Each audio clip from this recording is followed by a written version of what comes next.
श्री राम दरबार में हनुमान जी महाराज श्री राम जी की सेवा में इतने तन्मय हो गए कि गुरु वशिष्ठ के आने का उन्हें ध्यान ही नहीं रहा।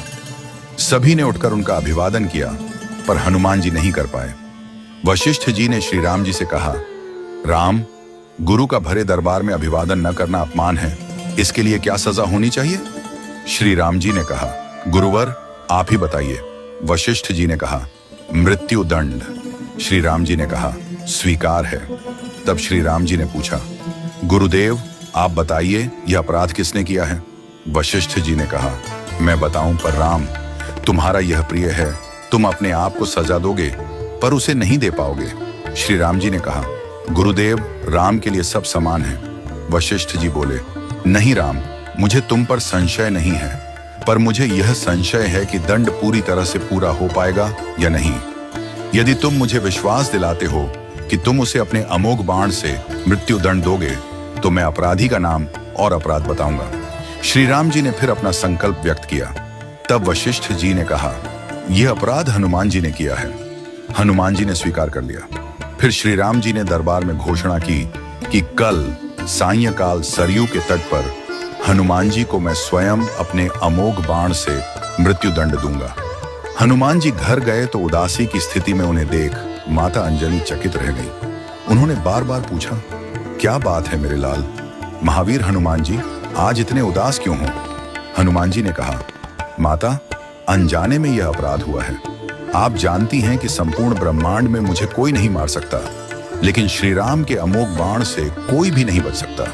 माता ने कहा, हनुमान, मैंने भगवान शंकर से राम नाम मंत्र प्राप्त किया था और तुम्हें जन्म के साथ ही यह नाम घुटी में पिलाया।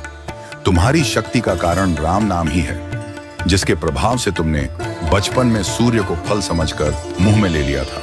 वह राम नाम ही तुम्हारी रक्षा करता है, चाहे राम स्वयं ही क्यों ना हो।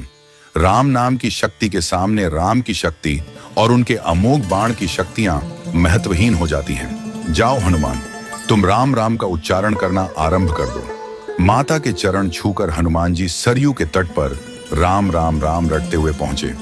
सायंकाल श्री राम जी अपने संपूर्ण दरबार के साथ सरयू तट पर आए। सभी को यह कौतूहल था कि क्या श्री राम हनुमान जी को सजा देंगे, लेकिन जब श्री राम ने बार बार अपने अमोघ बाण चलाए तो हनुमान जी पर उनका कोई असर नहीं हुआ।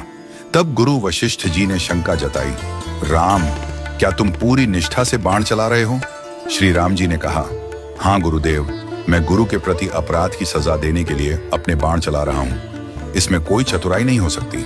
वशिष्ठ जी ने कहा, तुम्हारे बाण अपना काम क्यों नहीं कर रहे हैं? श्री राम जी ने उत्तर दिया, गुरुदेव, हनुमान राम राम की अनंत रट लगा रहे हैं। मेरे बाणों की शक्ति राम नाम के प्रभाव में कमजोर हो गई है, इसलिए वे असर नहीं कर रहे।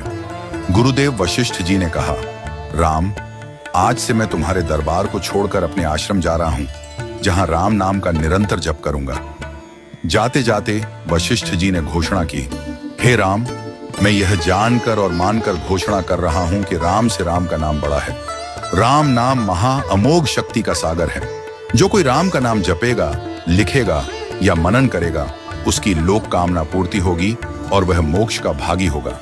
मैंने सारे मंत्रों की शक्तियों को राम नाम के समक्ष नगण्य माना है। तभी से राम नाम को राम से बड़ा माना गया।